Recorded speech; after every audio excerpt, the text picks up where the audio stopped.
An underground kingdom, or rather another complete world beneath the earth, over which reigns the king of the world. An anti-hell where an anti-Satan makes his subjects perfectly happy and enjoying a long-lasting due to Vril energy. Let's see the matter a little closer. The name Agartha appeared in 1873 under the pen of French novelist L. Jacques Eliot.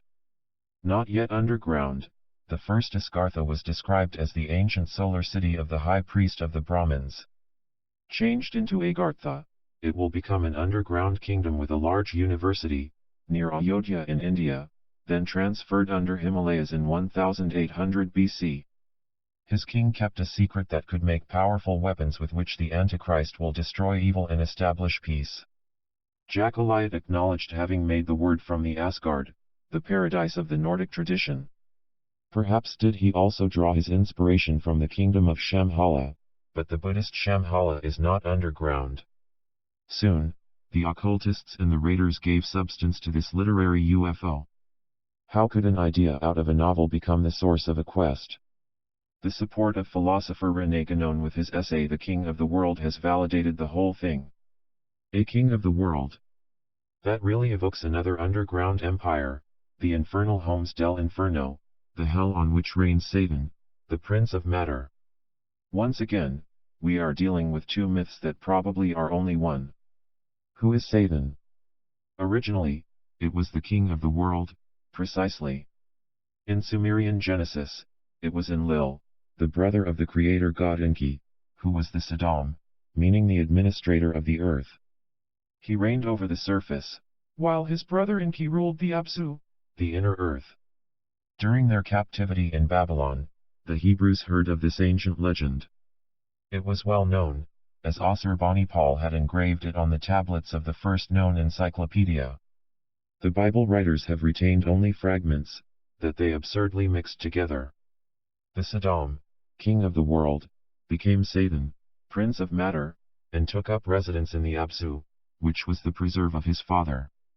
We find this tradition, less damaged, in the Greek mythology, when Zeus dethroned his father Cronus, the latter found refuge in the depths of the earth, where had also hidden the Titans and Hecatoncheires.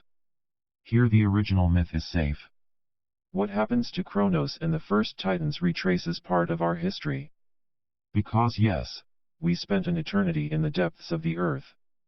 The time that a nuclear winter gives way to a new spring. That winter lasted 100,000 years. But we remember especially the Bible and its phony version. In South Park, the truth has been brilliantly restored. It's about time. Let's see how the Sumerian myth of Apsu became, through fiction, an esoteric reality for many truth seekers. The only thing that remains unchanged is the evil, instrument of evil spirits. Agartha, this underworld made fashionable by a novel, finds a new luster in the Annies Falls between the two world wars. In 1920, an eccentric Russian named Ferdinand Ossendowski met two strange characters in Mongolia, two Tibetans from Lhasa, the Prince Choltown Bela and his favorite monk, Gelong Lama. They described to him the mysterious underground kingdom of Agartha.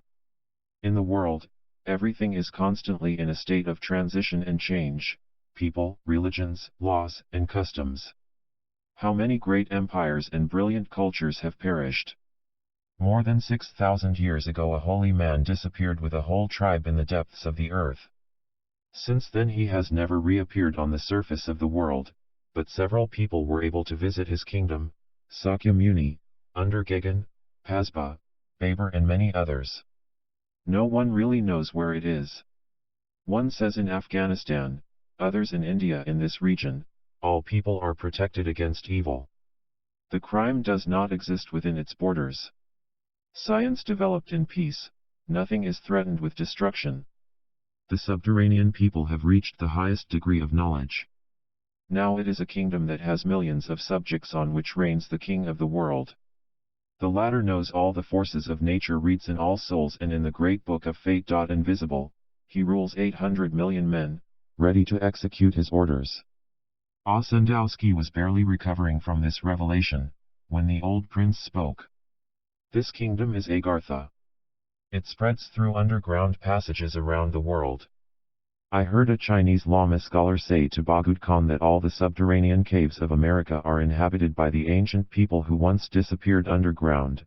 Traces of his existence still remain on the surface of the country. All the inhabitants of this underworld are ruled by leaders who recognize the sovereignty of the king of the world. None of this is inexplicable. You know that in the midst of the two greatest oceans of the East and West were formerly two continents. They were buried under the waters, but their people went into the underground kingdom. The deep caves where they live are illuminated by a particular light that allows plant growth and protects from disease. This light is produced by the famous Vril energy, this special electricity with amazing powers, and no less amazing vital benefits. What is it exactly? Strictly speaking, the Vril is the geo-energy emitted by the rotation of our planet. Well known to the ancient gods and developed peoples before the flood, Vril energy is free, renewable, clean, and inexhaustible. It is relating to electricity, cosmotelluricism, electronics, magnetism, mesmerism and spiritualism all together. How shocking for a Cartesian mind! When the Earth's axis had been straightened by the Atlantean gravitology, the Vril energy became superabundant, and men's divine powers were tenfold. In the same way that ball lightning seems to react to the human psyche, Vril energy seems to obey him. When the individual has received special training, he can trigger an electromagnetic wave. His triple body, physical body and subtle body and body of light assembles the diffuse energy using a catalyst, a small golden object. This Vril catalyst allowed either to treat or harm, to balance the subtle energies of the being on whom it is directed, or to grill him like a steak. It is both a weapon and a magic wand, a ray launcher that awakens the latent powers, but can also make you insane, amnesic, or burned alive.